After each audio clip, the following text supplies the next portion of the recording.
On today's episode, it's 8 questions on Nintendo 64 games as picked by Patreon subscriber Wreck My Podcast. This is Trivia with Buds.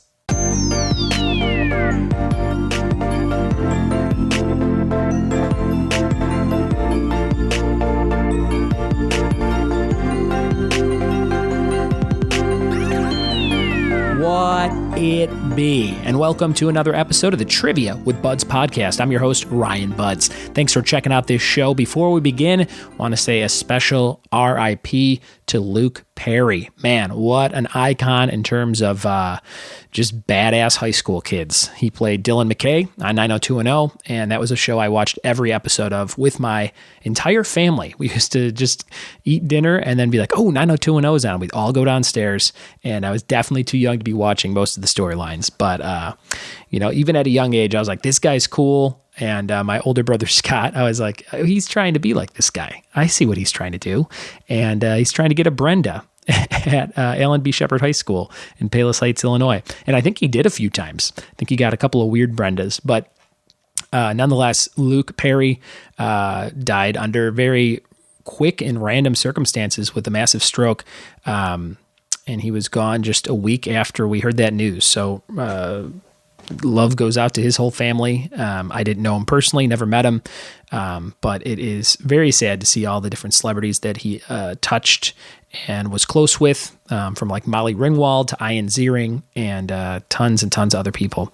And his son was a wrestler known as Jungle Boy, who signed with AEW, which is going to be a big rival to WWE pretty soon, I think.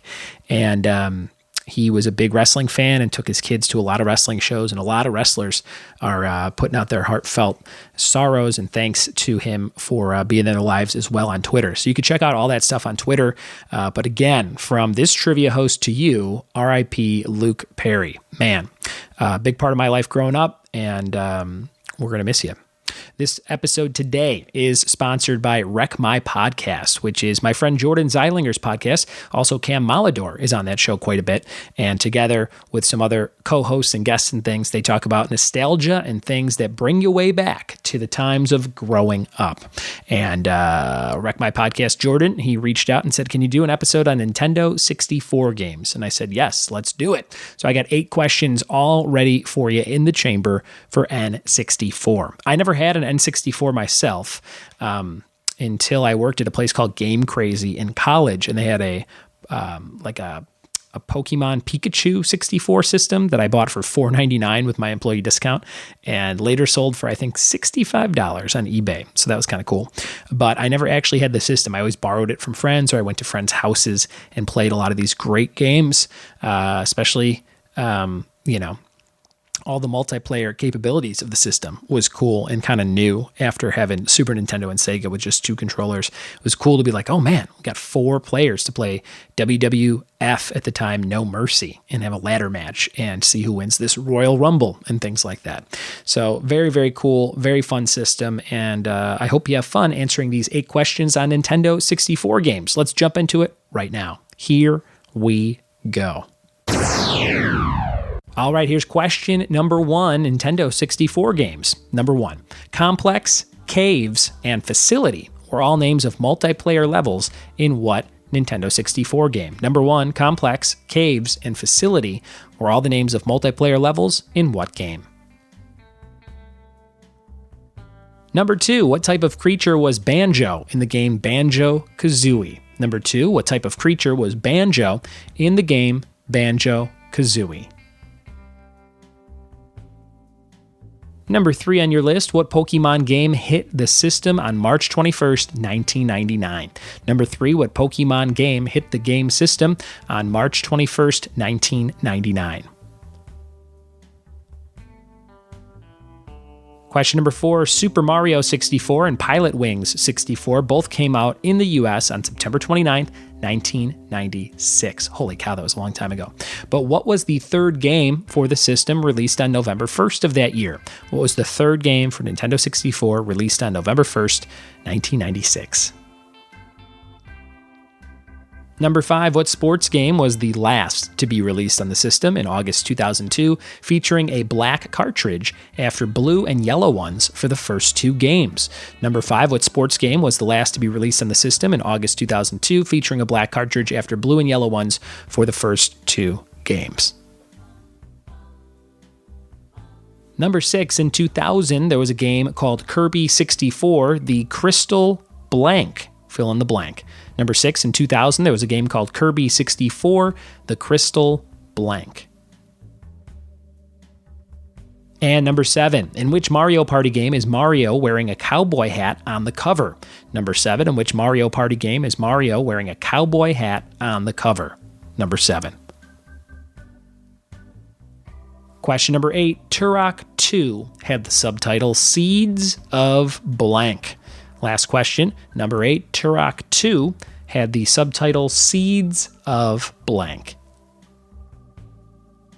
All right, those are your 8 questions for Nintendo 64 games picked by Wreck My Podcast. Do yourself a favor in the quick little sound effect break. Go and subscribe to Wreck My Podcast. If you like this show, you're going to love Jordan and Cam and the whole gang talking about stuff like Are You Afraid of the Dark and Real Monsters and other Nickelodeon shows and food and drinks and all kinds of stuff from the 90s. You're going to love it. Go check out Wreck My Podcast as soon as you can, and we'll be right back with the answers to Nintendo 64 games after this.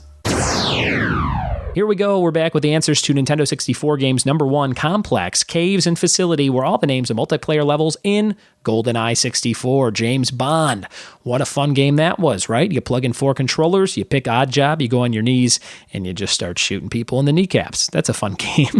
I always loved that opening level. Was that the Facility? I think that was called the Facility, where you just kind of opened into the vents and jumped down into the bathrooms, just like the movie. It's good times. Number 2, what type of creature was Banjo in the game Banjo-Kazooie? This was a game I did not play, but I think my friend Steve Nelson had, and it was a bear. He was a bear, and I think Kazooie was like a bird or something. Or maybe his name's Banjo-Kazooie and the bird's name's something else. I don't know. But he's a bear. Number 3, what Pokemon game hit the system on March 21st, 1999? Pokemon Snap. And I think that was the system that I had. I think it was like a Pokemon Snap-themed Pikachu 64, or maybe it was just a whole separate Pikachu 64 game. I forget. Number 4, Super Mario 64 and Pilot Wings 64 both came out on September 29th, 1996 in the US, but what was that third game for the system released on November 1st of 96? That was Wave Race 64. Wave Race 64, that was a fun one. I remember when the system came out in the fall there weren't a ton of games that were released, but that were released between when it came out and Christmas time. So like, you know, let's say there were like 5 or 10 games. Like I knew kids that had every single game. They just bought every one that came out. Or they got them as gifts. So that was a cool time for playing some video games. Number 5, what sports game was the last to be released on the system in August 2002, featuring a black cartridge after blue and yellow ones for the first 2 games? That was Tony Hawk's Pro Skater 3. So number 1 and 2 had a blue cartridge for 1, a yellow cartridge for 2, and then a black cartridge for 3. And I think I loved Tony Hawk's Pro Skater 3 for PlayStation 2. I think I had it on PlayStation 2. I just read the PlayStation 2's 19 years old, which made me feel really old. Number 6, in 2000, there was a game called Kirby 64, the Crystal Shards, like glass shards, the Crystal Shards. Don't remember playing that game, but maybe you had it. I think my friend Tom Etzker had it. 2000, the Crystal Shards. Number 7, in which Mario Party game is Mario wearing a cowboy hat on the cover? That would be Mario Party 2, which I think is one of the ones that is worth a decent amount of money. If you still have it or want to trade it in, check out the value for Mario Party 2. I don't think it's too shabby. And your last question, number 8, Turok 2 had the subtitle Seeds of Evil. You could have guessed that one even if you didn't know the game. Turok 2, Seeds of Evil. Again, Steve Nelson, who was on the show just a few weeks ago, or maybe last week at this point, was a big fan of Turok Dinosaur Hunter, and he loved Seeds of Evil. And if I recall correctly, you had to move using the C buttons, like C up, down, left, right, which were like the camera buttons, which I hated for some reason. And maybe you could switch it, and I was just dumb, but I didn't like moving with the C buttons. Those are your questions, guys. Nintendo 64 8 questions in the books. I'm more of a Nintendo Switch guy these days, and that is my solo system. I mentioned yesterday on the podcast that I sold my PlayStation 4 to somebody from Barstow, California. Drove all the way to my house from Barstow. He must have really wanted this deal, and I got $220 for it. So I'm going to use that money to just buy the new Yoshi game, basically, when it comes out. So I've gone from like Call of Duty, let's play this game, to like, all right, let's play Yoshi with the kids. But I am content with that decision. Thank you so much for making the decision to listen to this show today and telling a friend about it and subscribing for new episodes every single day. Some great topics right around the corner as we start March off here with a bang. Thanks for listening. Thanks for telling a friend. And we'll see you tomorrow for more trivia with me. Cheers.